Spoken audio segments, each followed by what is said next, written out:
Nakita at narinig na natin ang rondalya, isang patunay kung paano ginamit ng ating mga ninuno ang musika upang ipahayag ang kanilang damdamin.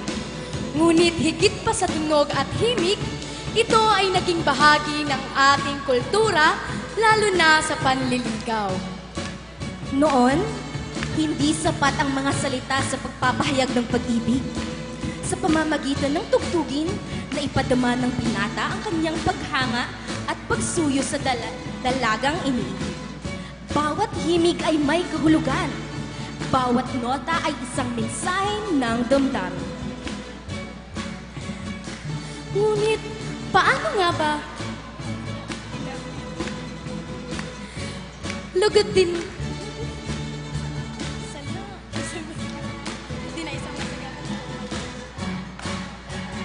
Isang masigabong palakpakan para sa ating mahuhusay na pagtanghal.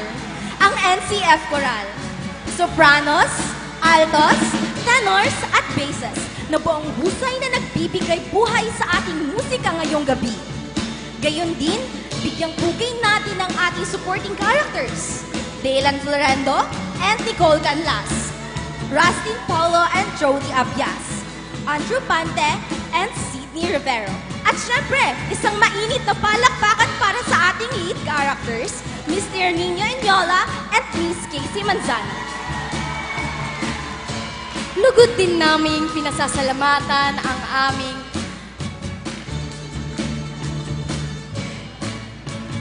kung wala ang gabay at suporta ng ating masisipag na tagapamahala ng choir at rondalya. Isang masigabong palakpakan para kina Miss April Julia, Miss Princess Lara at Miss Hazel Balakyao.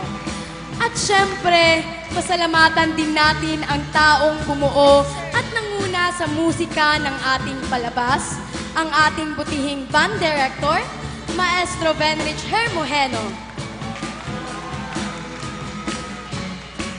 Muli isang masigabong palakpakan at pinapasalamatan din namin ang NCF Rondalya.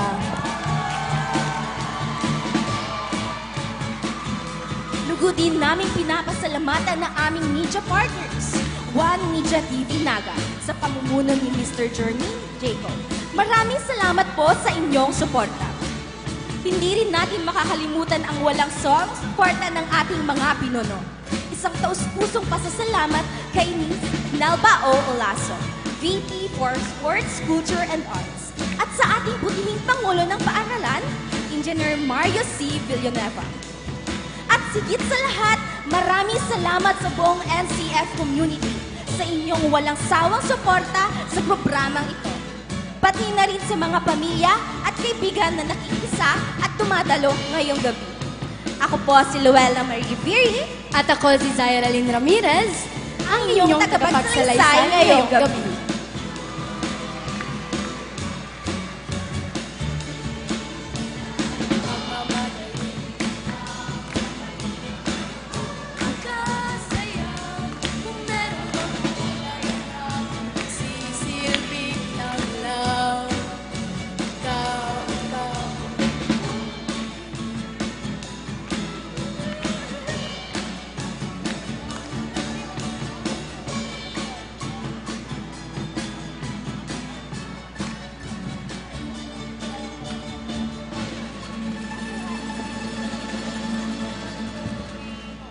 Mabuhay ang harana, mabuhay ang pag-ibig.